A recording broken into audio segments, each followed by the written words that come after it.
De eso se trata en estos próximos días que estaremos nosotros desarrollando una nueva enseñanza que se llama el Plan Supremo de la Evangelización. Así que estaremos en los próximos miércoles compartiendo ese tema con ustedes, así que tomen nota, estén muy atentos porque nuestro liderazgo necesitamos desarrollarlo. Y qué mejor que poderlo hacer para Dios y para establecer su reino en el plan supremo de la evangelización que el Señor Jesús nos delegó. Así que para esta enseñanza voy a estar compartiendo este diálogo con la pastora Marlene Ipus. Ella es la coordinadora de misiones en la iglesia, es pastora allí del barrio en el Amparo. Así que ella tiene también mucho que compartirnos. Pastora Marlene, Dios te bendiga. ¿Cómo estás? Bueno, buenas noches, Pastor David. Buenas noches, Iglesia La Gran Comisión y bueno, todas las familias y hermanos que se encuentran conectados en esta noche. Y sí, vamos a abordar un tema muy, muy bonito como lo es el evangelismo, como lo es el alcanzar a otras personas. Y qué bueno que usted se programe durante estos 8 miércoles para estar con nosotros conectados.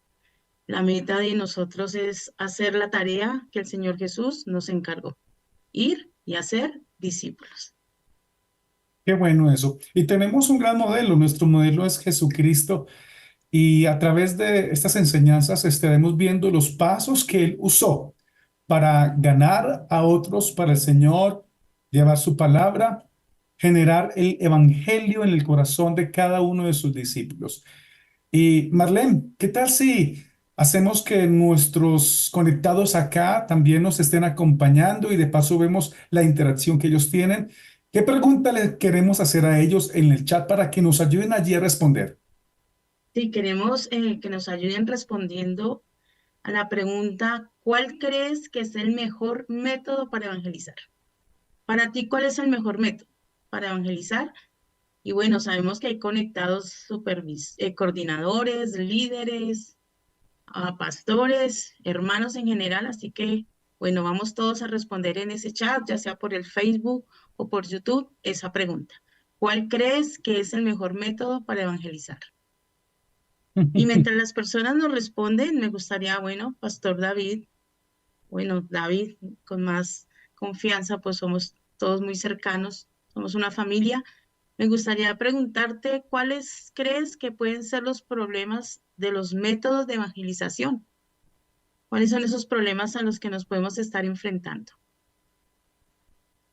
Sí, y a pesar de que la evangelización tiene todo el respaldo del Señor, por allá en Marcos, y estos días lo estudiamos, dice, y estas señales seguirán.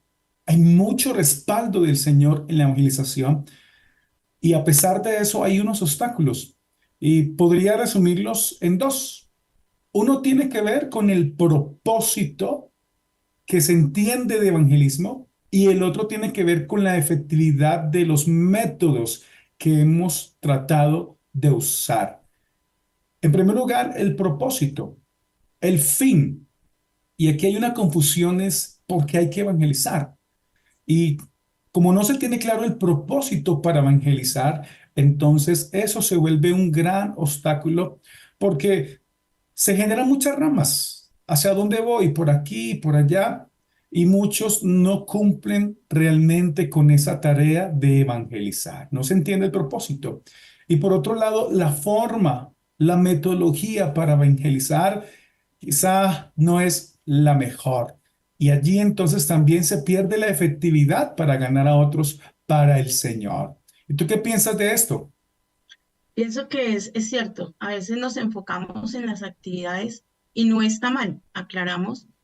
Programas como los que tiene Castillo el Rey, que este mes lo están desarrollando, como es Jesús te ama, el cual es un evento muy hermoso para alcanzar niños.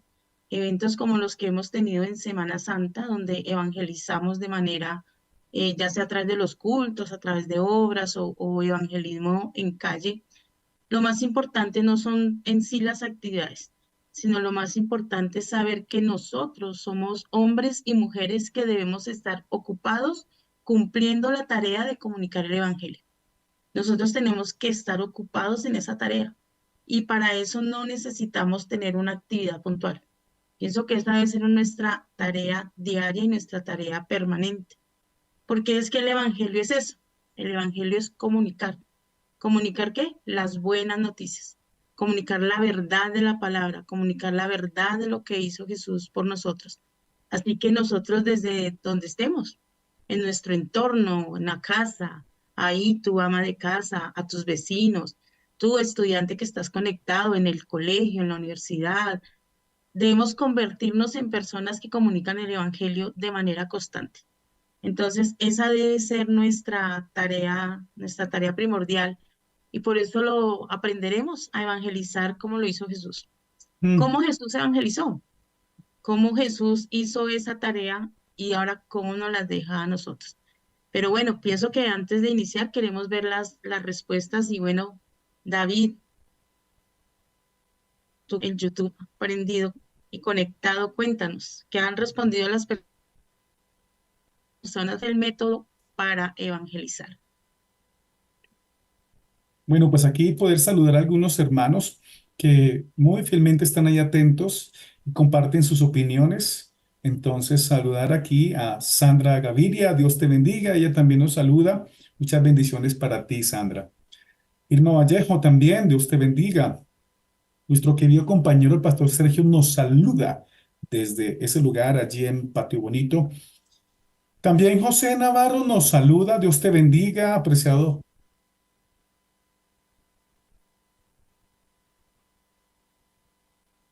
Para evangelizar es contando a las personas lo que Dios ha hecho en mi vida, mi propia historia desde que conocí a Cristo. Así es, el método del testimonio personal. María Elsa Vega dice la mejor forma de evangelizar es uno a uno haciendo amistad. Pablo Albino desde Chile. Dios te bendiga, apreciado Pablo, y saludes allí a la familia del Señor en Chile. Él dice, el mejor método es ser testimonio.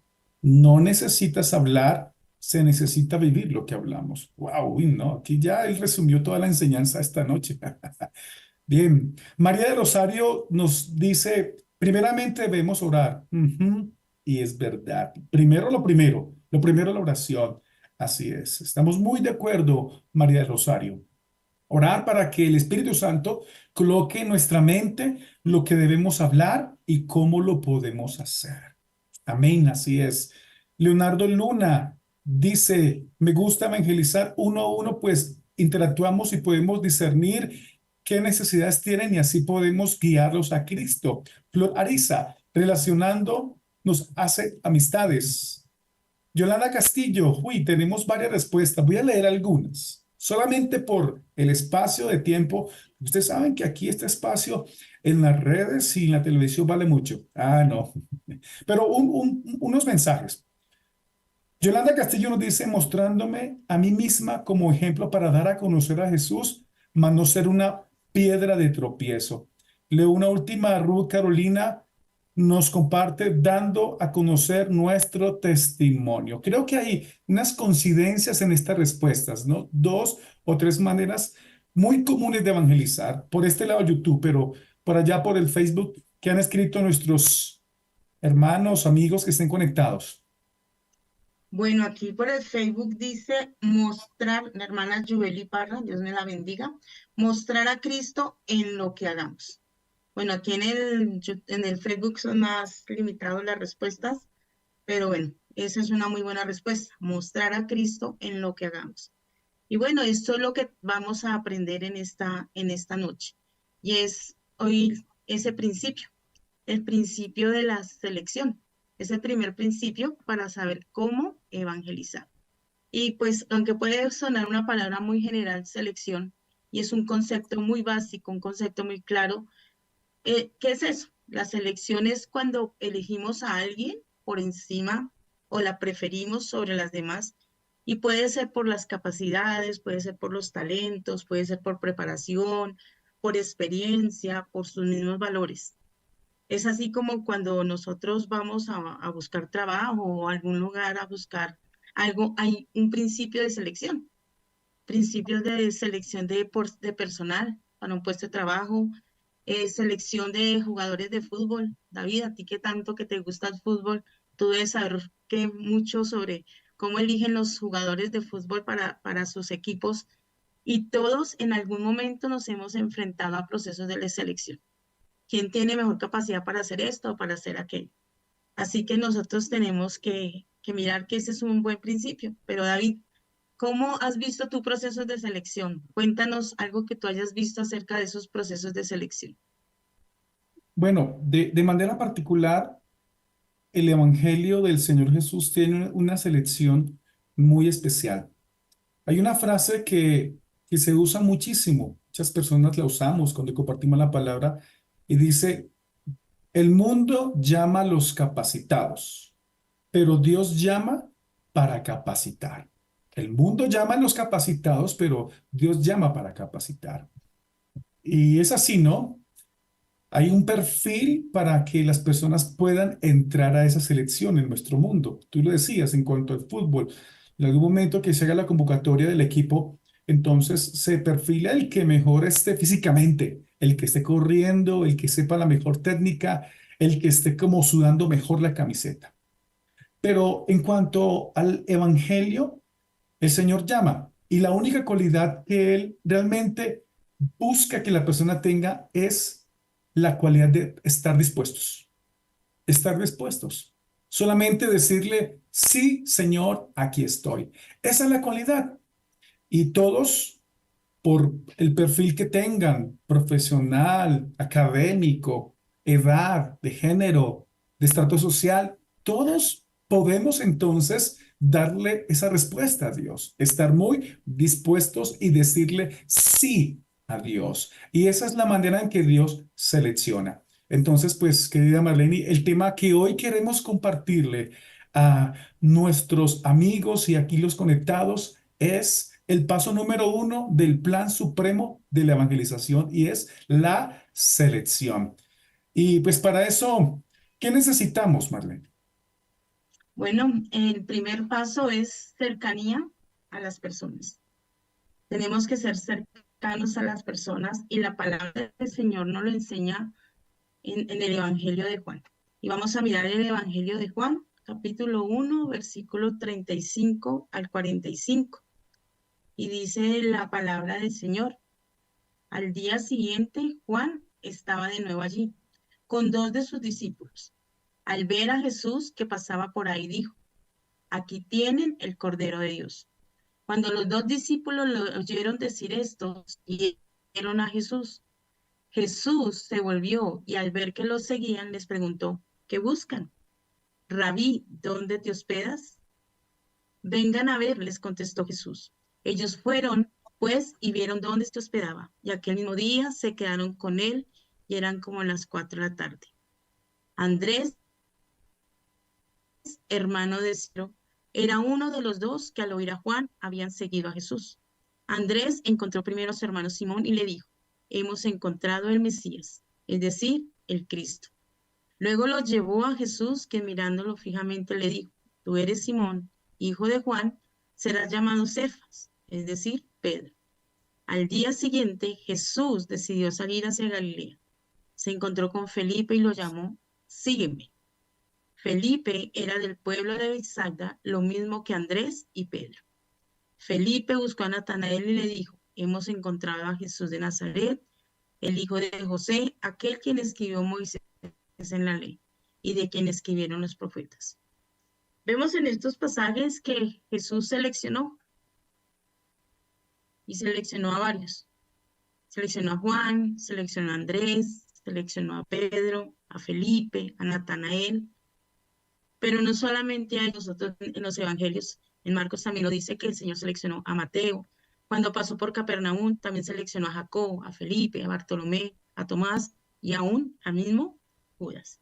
Y fue un proceso de selección que hizo el Señor, que duró aproximadamente, se cree que duró un año. Y esto me llama la atención porque esto tomó tiempo. Jesús se tomó el tiempo de seleccionar. Y David, ¿cómo hizo Jesús ese proceso de selección? ¿Tú qué crees que el Señor hizo para seleccionarlos? Muy de acuerdo con lo que nuestros hermanos nos compartieron aquí en el chat. Y es esa amistad, ese compañerismo. Y por eso en este primer paso, como ya lo han dicho ustedes, lo afirmamos, cercanía a las personas. Y esa fue la forma en que Jesús pudo seleccionar, estar cerca a ellos. Y los primeros discípulos de Jesús estaban muy cerca, vivían casi que en la misma ciudad. Habían unos que eran del grupo de los pescadores, eran de la región de Galilea. Y Jesús se cree que, como tú lo dijiste, pasó probablemente un año observando, analizando, conociéndolos, allí invitándoles a esos tiempos de compañerismo. Probablemente no tomaban un tinto, pero sí tenían alguna comida en especial para compartir, para dialogar. Esos espacios sin presión y sin afanes fueron los que el Señor usó para poder acercarse y seleccionar a cada uno de ellos. Pero, ¿qué caracterizó a estos seleccionados, Marlene? ¿Cuáles fueron las características y los perfiles de cada uno de ellos? Bueno, el perfil de ellos eran personas comunes, o sea, eran trabajadores del común. No eran personas que tendrían un rango, porque podríamos decir, no, ha debido llamar a los que estaban en la sinagoga, ha debido enfocarse en los fariseos, en ese sacerdote que pues ya conocía la ley, no tenía que... No, el Señor se fue al trabajador común, a aquella persona que estaba ahí en el mercado, aquella persona que estaba ahí en el vendiendo pescado, que estaba en ese lugar. Sobre todo también que la mayoría de ellos, no, al parecer, no tenían ninguna preparación vocacional, no Mm, tenían una profesión, que a veces podemos decir, no, pero es que no tiene una profesión, no tiene una carrera, podemos decir, no, no sabe leer, no sabe escribir, pero si Dios lo está llamando, Dios capacita. Y eso lo hemos visto bastante, Dios capacita. Eran personas con problemas de carácter, personas susceptibles, personas temperamentales, impulsivas. Caso de Pedro, que todos conocemos algo de Pedro y su impulsividad, pero aún así Dios lo llamó. Y algo que me impacta eran que eran hombres honrados y hombres que se iban a dejar moldear por Dios. Y como lo decía David anteriormente, eran personas con un gran corazón, personas con una gran disposición de servicio. Y pienso que eso es clave. Aquellas personas fáciles que les gusta servir y que tienen... ujú, ok. Bueno, mientras que la pastora Marlene retoma esa conexión, ¿qué más podemos decir en cuanto a esta cercanía? Yo comparto mi testimonio personal de evangelismo y cercanía acá en el conjunto donde yo vivo. Aquí tengo unos vecinos y además de eso tengo unos compañeros de vivienda especiales de nivel profesional. Uno de ellos es abogado y en un momento de cruce de compañerismo, yo no hablé directamente de la palabra, sino empezamos a hablar de temas comunes, del comportamiento del país, de cómo está siendo gobernado, de los pros, de los contra, y por allí empezó la charla. Pero llegó un punto en medio de los diálogos que hemos tenido que se llegó al tema del evangelio, empezando por el tema de las iglesias, pero hablamos de la palabra y hemos compartido. Y estoy en ese proceso de seguir compartiéndole de lo que dice la palabra del Señor. Pero a otro vecino, aprovechamos las celebraciones que hemos tenido aquí en la casa con los niños y como ese vecino también tiene los hijos de la misma edad que los nuestros, aprovechamos para invitarles a la celebración de cumpleaños y ha sido eso la manera de acercarnos a estos vecinos. Y también hago un paréntesis para hablar de los momentos cuando hemos estado en las iglesias, que hemos dicho, bueno, iglesia, vamos a evangelizar a nuestros vecinos y les hemos invitado a que traigan sus escobas, que traigan sus recogedores y barramos el frente de la casa de los vecinos sin poder exigirles nada, sino solamente que ellos vean nuestro testimonio y eso ha sido de mucho impacto a nuestros vecinos. Y de esa manera, pues tenemos cercanía con los vecinos. Bueno, pero seguimos avanzando, avanzando. Y de esta manera, entonces, número uno, en la selección, ¿qué podemos hacer? Necesitamos cercanía con las personas. Entonces, apliquemos esto a nuestras vidas. ¿Qué tan abiertos estamos a acercarnos a nuestros compañeros, a nuestros vecinos, a aquellos amigos, pero que compartimos espacios de estudio, de trabajo, pero solamente esos espacios? ¿Qué tan abiertos estamos para ellos? Si quizá no, si solamente es un momento para poder compartir un horario laboral o de estudio, sería muy importante que te abrieras un poco más y acercarte a esas personas en ese círculo de confianza, que se abriera un poco más. Para esto necesitamos ser vulnerables, claro, ser transparentes con ellos, permitir que ellos entren a una intimidad nuestra de vida y así generar esa confianza para que podamos en algún punto poder presentar a Cristo, al Evangelio y pues de paso invitarles a los espacios que tenemos como iglesia, en los grupos o allá donde nos reunimos.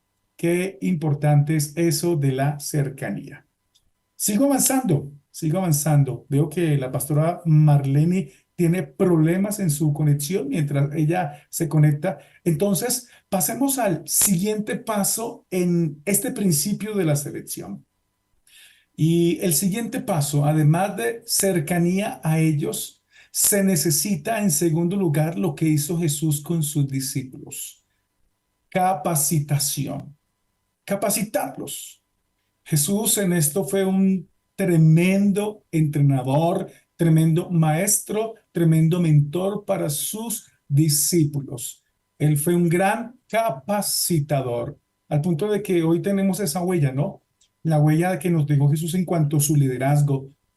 Retomando algo de lo que vimos las semanas anteriores de la influencia del liderazgo, y en esa enseñanza Jesús en eso fue un gran experto, un gran experto. Una de las cosas que Jesús aprovechó fue los espacios de intimidad con ellos para enseñarles, aunque él compartía sus parábolas y no todos la entendían. Cuando sus discípulos le preguntaban: Maestro, ¿qué significa esta parábola? Jesús les explicaba el significado de las parábolas. Realmente esa enseñanza especial y ese aprendizaje estuvo destinado para ellos, exclusivamente para sus discípulos. Jesús los capacitó. Y qué importante es entender este paso. Es la capacitación con intencionalidad. Sí es importante estar cercanos a las personas, pero en segundo lugar, también es importante que podamos nosotros capacitar, pero tener eso muy presente, tener claridad de que debemos de darle ese espacio a las personas para que se entrenen y se capaciten. Pero empezando por nosotros mismos, nosotros necesitamos continuar con nuestra capacitación, estar capaces en el momento de compartir la verdad del Señor, estar atentos a la palabra, saber de qué trata la palabra, poder memorizar algunos versículos. Nosotros tener esa capacidad, pero también generar en los selectos, en los que hemos seleccionado, también esa capacidad. Muy bien, Marlene, retomaste la conexión. Estoy en el segundo paso de la selección y es la capacitación intencional. Y ya he hablado un poco de cómo Jesús abrió ese espacio para sus discípulos. Y bueno, aquí viene la parte que tú nos ayudas en cuanto a la capacitación intelectual.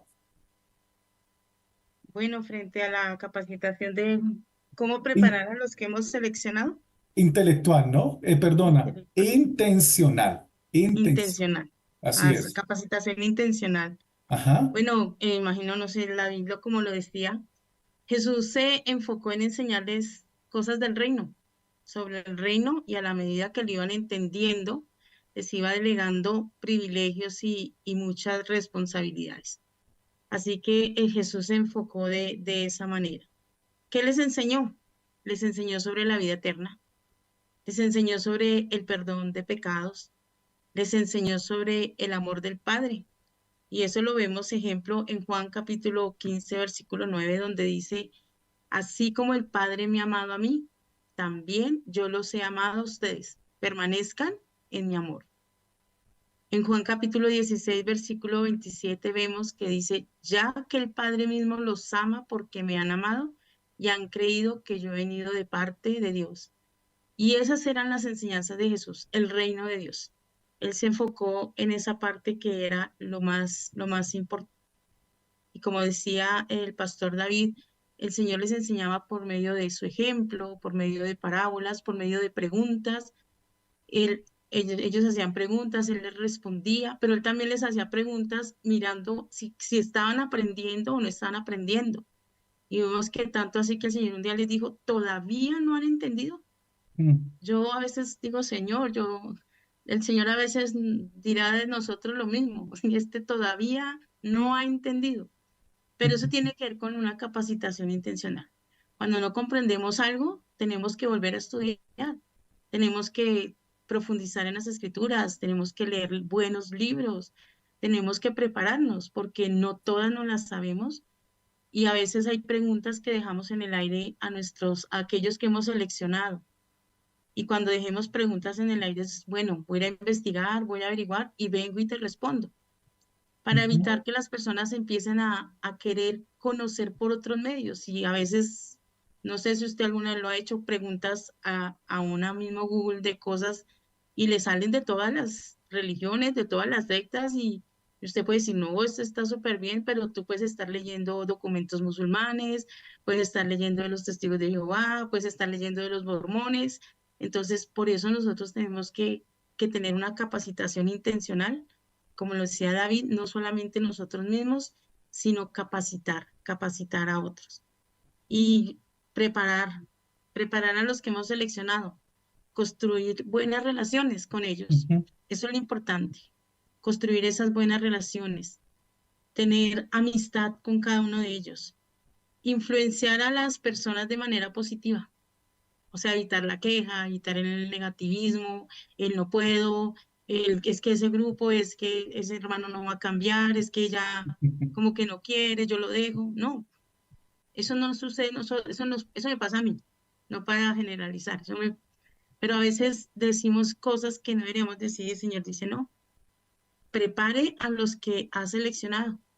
No tengamos prejuicios para las personas. Cada persona tiene su propia preparación. Y en esto uno sí que aprende verdaderamente a saber que cada uno tiene una preparación diferente y tenemos que saber Dios cómo está preparando a esa persona para nosotros ser efectivos con ellos. Tener tiempos de comunión, tener tiempos de ujú. compartir, de ir a un parque, de ir a un cine, de relacionarnos. El Así evangelio es, implica mucha relación, mucha relación. ¿Qué así es. otras herramientas, David, Mm. consideras tú? Quiero nombrar unas que tenemos como ministerio y como iglesia, pero antes de eso, leer el comentario de Nidia Graciela, que es vital en cuanto a la capacitación. Ella dice, el Espíritu Santo es quien nos capacita de una manera sobrenatural. Él es el que convence de pecado, de justicia y de juicio. Totalmente de acuerdo. Sí, amén. Es el Espíritu Santo quien nos capacita y quien puede traer ese entendimiento a la otra persona. Y en todo este proceso, en el antes, en el durante, cuando terminamos estos procesos, siempre vayamos a estos procesos en oración, orando en el Señor. Dependemos plenamente del Espíritu Santo porque este trabajo es un trabajo que trasciende, esa tarea es hacia la eternidad y necesitamos del poder del Espíritu Santo. Qué bueno, es una gran verdad y qué bueno recordarlo, dependemos del Señor. ¿Qué herramientas o qué espacios tenemos nosotros como iglesia? Recordemos, desde que una persona comparte con nosotros el primer día allí en la iglesia, nosotros tenemos el material de los grandes interrogantes de la vida para los nuevos. En el ministerio que tenemos de consolidación, a través del ministerio, le compartimos ese material a los nuevos para que ellos puedan responder a través de 6 preguntas. ¿Cuáles son los interrogantes elementales que tiene el ser humano y que la palabra responde? También tenemos el material uno a uno, donde es dedicado al discipulado de manera muy personalizada. Aquí invitar a nuestros líderes a que lo estén usando. Ese material es efectivo. activo en el uno a uno, en el evangelismo y discipulado uno a uno. Pero a nivel grupal tenemos las escuelas del crecimiento, tenemos el ministerio MEC, motivarles a que se capaciten, entrenen. Empezamos la próxima semana. Ya está circulando en link de inscripción. Así que si ingresaste a membresía, pasa madurez, avanza en los 4 niveles básicos, pasa a las escuelas avanzadas. Evalúa si ya las terminaste, si no, termínalas. Y aquellos que terminaron las escuelas, pues sigue avanzando, te espera el seminario. Y si ya terminaste, pues hay otros espacios de capacitación para hacer mejor esta hermosa tarea. También otro espacio que tenemos es los grupos. Y ustedes ya están escuchando que vamos a empezar un proceso muy bonito de celebrar la recuperación.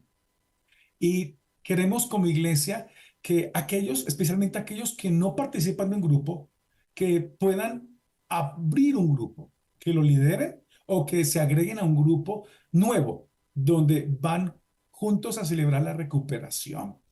Tenemos actos de coinonía, entre otros espacios. Pero bueno, a través de estos espacios se comparte algo y es la información, informar a la persona.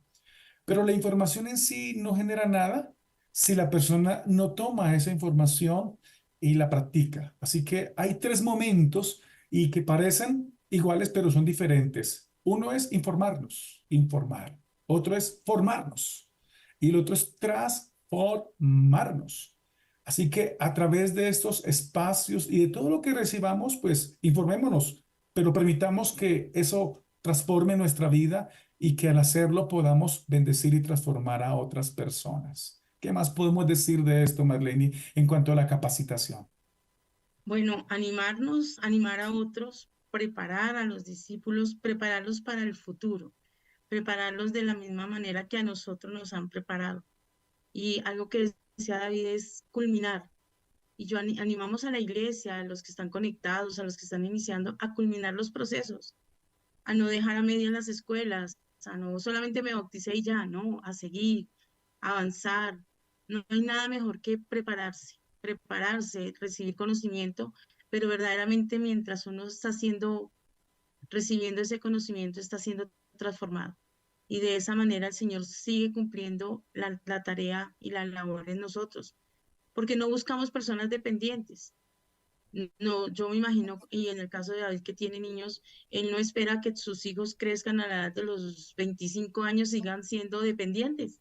Papá, ¿qué hago? ¿Qué me vas a dar de comer? ¿Qué ropa me compro? ¿Qué? No, él ya debe estar diciendo, no, para esa edad ya deben ser totalmente independientes. Y de la misma manera la carrera cristiana. Nosotros tenemos que buscar que las personas que hemos seleccionado lleguen a ser totalmente Ujú, independientes en esos procesos y avancen creyendo lo que Dios dijo que iba a hacer con ellos, avancen creyendo en el propósito que Dios les dio aquí en la tierra y sobre todo avancen enseñando y reproduciéndose en otros. Esa es nuestra ujú. tarea, reproducirnos en otros, porque algún día no estaremos. Así que esta tarea tiene que continuar y nosotros somos los encargados de seguir, de entregarle a la próxima generación, a los que vienen en camino. Mm. Entonces tenemos que hacer eso. Y esto nos lleva al tercer punto, David. ¿Cuál es? Bueno, antes de poder pasar al tercer punto, quiero concluir con algo más, ya que nombras a los papitos. Me ha llegado, bueno, siempre hemos tenido esa inquietud, pero en estos días mucho más, y es las nuevas generaciones, los hijos de los hermanos, los hijos de los líderes, aquella generación que no ha rendido su vida a Cristo, la generación de hijos de creyentes y de líderes que son anclados y que son los jóvenes, pero que no han aceptado a Cristo en su corazón. ¿Cuál es el consejo acá para ellos, para los padres? Nosotros enseñamos lo que sabemos, pero reproducimos lo que somos. Enseñamos lo que sabemos, la información, pero reproducimos en otros lo que somos. Así que, como decían allí en el chat, con el testimonio, sin palabras, allí con lo que ellos están viendo nosotros, esa será la otra manera de poder capacitarlos, de poder impactarlos para conducirlos al Señor. Así que ánimo, adelante, sigamos en oración y démosles ejemplo a ellos. Y en tercer lugar, además de la cercanía, de la capacitación, tenemos en tercer lugar el comunicar, la comunicación de la visión. Y Jesús fue muy especial en eso. Él tuvo que transmitir la visión de Dios a la tierra, del reino de Dios. Lo que realmente debía de pasar, Jesús lo supo compartir a sus discípulos. Y necesitamos entonces ser muy claros en la comunicación y saber transmitir esa visión a aquellos que hemos seleccionado para llevarlos a Cristo Jesús. Y Marlene. sí, Jesús comunicó de manera como lo hemos visto a sus discípulos, pero Jesús también comunicó cosas importantes del reino a las masas. Jesús también le predicó a las multitudes. Y no está mal predicarle a las multitudes. No está mal hacer actividades de evangelismo para multitudes. No está mal enfocarnos y también trabajar en esa área. Pero tenemos que enfocarnos en eso, en predicar sin cesar. Jesús lo hizo. Y Jesús en medio de las multitudes mostró el poder, mostró que era milagroso, mostró y enseñó, les dio, atendió a sus necesidades y sobre todo Jesús también sirvió en extremo a las multitudes. Y eso es importante, eso hace parte también de la visión. Nosotros tenemos que servir hasta el extremo, seguir sirviendo, no cansarnos de servir, no cansarte de ese grupo, no cansarte de predicar, no cansarte de abrir tu puerta. No te canses, hermano. Sigue adelante. Eso hace parte de comunicar la vida. Porque cuando tú abres la puerta de tu casa para que se comunique la visión, tú no te imaginas lo que Dios está haciendo en tu hogar y quién de tu grupo va a salir posiblemente con ese llamado, posiblemente a ser un pastor o a ser un obrero o a ser un evangelista. Bueno, en mi caso, ser un misionero. Yo inicié en grupos, y como todos, iniciamos en grupos y aunque no lo crean, yo era extremadamente tímida, yo no hablaba.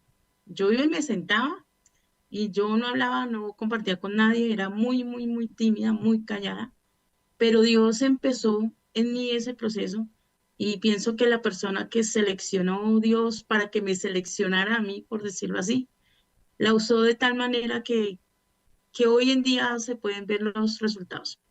No 100% perfecta, no jamás. Ahí vamos en el proceso, pero pienso que tenemos que aprovechar. Y tú que tienes ese grupo, aprovecha para comunicar la visión. ¿Cuál es la visión? El reino de Dios. ¿Cuál es la visión? El evangelio. Pero aquí hay algo que a mí me cuestiona y me pregunto, y David, me gustaría que nos ayudaras con la respuesta. ¿Por qué la visión del evangelio se ha ido perdiendo? ¿Qué está sucediendo? Si en la iglesia primitivas evangelizaban y predicaban bueno, la vemos con Pedro, en su primer sermón se convirtieron 3.000. Felipe fue, predicó en Azoto, predicaba en las sinagogas, la gente predicaba, se convertía. ¿Qué pasó? ¿Qué ha venido perdiendo? ¿Por qué el evangelio está perdiendo tanto poder y tanta fuerza? La iglesia de Cristo ha tenido momentos. La gran ventaja que tenemos ahora es que el Evangelio está en todo el mundo, en todas las naciones de la tierra. Y ese es un detalle y característica para la venida de Cristo. Cristo está a las puertas. Pero ha tenido sus temporadas y parte de que el Evangelio se tergiverse, que pierda esa claridad, es cuando le permitimos que sea permealizado por las propias filosofías e intereses de quien comparte la palabra. Me refiero a que cuando una persona usa el Evangelio, lo toma como un medio para sus propios fines, sus propios sueños, para sus propios intereses, allí el Evangelio pierde su esencia. Aquellos que, por ejemplo, quieren monetizar por medio del Evangelio, tener varios seguidores, varios likes, tener muchas personas que contribuyen a su causa, a su ministerio. Así que el centro ya no es Cristo, ya no es la verdad, ya no es la salvación, sino es la persona quien está promoviendo eso. Cuando se cambia la prioridad del evangelio y se pone primero a una persona más que Dios, allí el evangelio pierde su prioridad. Pero otra razón es cuando perseguimos los efectos del evangelio, las señales. Allá en el texto en Marcos, Jesús hizo esta promesa: estas señales seguirán a los que creen en mi nombre. Y hace un listado de algunas cosas bonitas que tiene el evangelio. En mi nombre echarán fuera demonios, hablarán en otras lenguas, tomarán en sus manos serpientes. Bueno, hay una serie de respaldos y garantías del evangelio, pero dice, estas señales seguirán. La iglesia se ha modernizado mucho, que cambió un poquito el texto y ahora no dice seguir, sino estas señales estarán delante de para seguirlas, para seguir estas señales. Y muchos están así, muchos ponen las señales delante para ir detrás de esas señales, para ir detrás de los efectos del evangelio. Y no es así, no es así. Mientras compartimos de Cristo, de su pronto regreso, las señales están detrás siguiéndonos. Así que donde tú estás, allí está esa señal, está lo que Dios ha prometido para nuestras vidas. Y pronto esa señal te va a alcanzar y te va a bendecir. Solamente sigamos compartiéndole a otros del Señor y no persigamos las señales. Así es, qué bonito. No persigamos las señales y bueno, avancemos en lo que el Señor nos ha indicado que hagamos.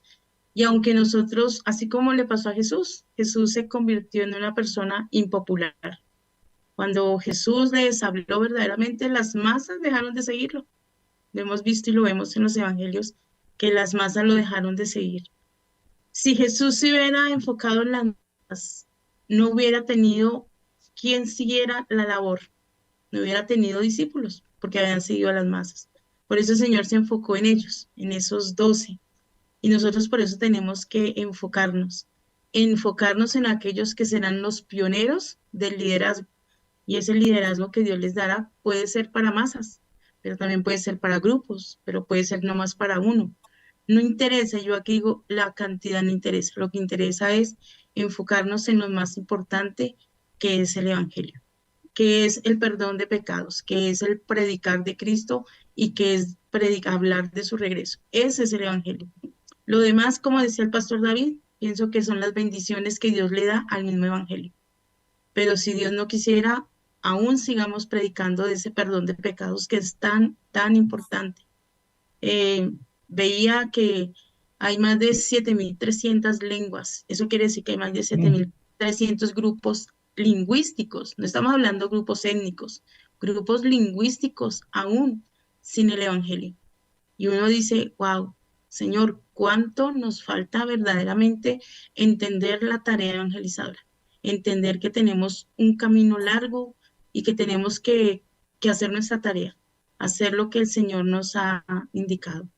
Y por eso, Mm. aterrizando más el tema, es no limites el evangelismo a eventos. No limitemos el evangelismo a la fiesta del amigo, que está bien que a la fiesta del amigo llevemos personas, pero no lo limitemos a la fiesta del amigo, no lo limitemos a actividades, no lo limitemos. Es que si el líder no hace un evangelismo, yo no evangelizo. No, tú hazlo, tú tomas la decisión de decir, oiga, voy a ganar a alguien, voy a compartirle a alguien. Cuando uno gana a una persona para Cristo, no hay nada más que gratificante que saber que la vas a encontrar en el cielo. Aunque no vaya Ujú. a tu misma iglesia, aunque diga, no, mira, es que me queda más cercana a la iglesia de allí, del otro lado, desde que se hace una doctrina, uno tiene que bendecirle, decirle, Dios te bendiga, hazle. Pero ganar personas para Cristo es lo más gratificante. Eso que ese es un gozo y una alegría que Dios nos da. Mm. Y no conviertas esto en una tarea por delegar, es una tarea dada a cada uno de nosotros. No se Amén. la delegues a otro. No digas, ese es el líder. Es que como tu grupo, ¿por qué no evangeliza? No, porque el líder no promueve. Promuévelo tú. No, es que el pastor de distrito no promueve. Promuévelo tú. Porque somos nosotros los que tenemos que decirle, Señor, tú me ganaste, tú me Mm. salvaste. Yo tengo que ganar a otro. Yo tengo Amén. que hacer algo por otro, así sea por uno. Y esa es la labor evangelizadora que tenemos que hacer. Es una tarea que tenemos que todos asumir y Mateo lo dice, nuestra iglesia se llama la Gran Comisión y esa es la Gran Comisión, evangelizar, hacer discípulos, enfocarnos a ser productivos y sobre todo tú y yo somos los próximos, los que tenemos que preparar la siguiente generación. Amén. Y esta generación, cuando nosotros la preparemos, es la generación que va a sacudir al mundo, porque van a ser consagrados y son los que van a alcanzar las naciones que nosotros no hemos alcanzado. Así es. Entonces, evitemos conceptos como que la rosca, el favorito, es que eso, no, cada uno de nosotros tenemos una tarea. Así que, bueno, concluyamos. David, danos Qué, algunos qué- tips para aplicar este principio. qué gran desafío el que tenemos. Y asumimos ese reto. El liderazgo que hemos venido aprendiendo necesitamos aterrizarlo y aplicarlo. Y hacerlo en ganar a otros para el Señor es lo mejor. Y en este principio que hoy hemos visto de selección, estamos entonces invitados a acercarnos a otros. Acércate. Haz un listado de personas a las cuales Dios te está orientando e inquietando a acercarte. Vecinos, familia, compañeros, los diferentes contextos donde estás. Esa es una tarea pendiente. Haz ese listado. Por lo menos uno o dos de cada lugar. Empieza a orar por ellos y busca acercarte a ellos. En segundo lugar, sigue capacitándote. Mantente conectado con estas enseñanzas y de esa manera también tendrás mejor ideas de cómo llevarles a capacitar y generar espacios para esa capacitación para ellos. Y en tercer lugar, al comunicarte con ellos, comunica la visión del reino de Dios. Es importantísimo ser claros de qué trata el reino de Dios. ¿Cuál es el evangelio de Cristo realmente?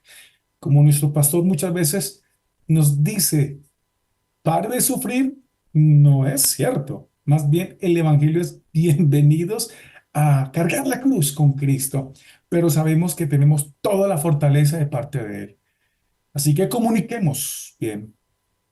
Hemos querido dejarles esta primera enseñanza y esta frase va a recordar de qué trata. Para comunicar el evangelio del resucitado, cada creyente ha sido seleccionado.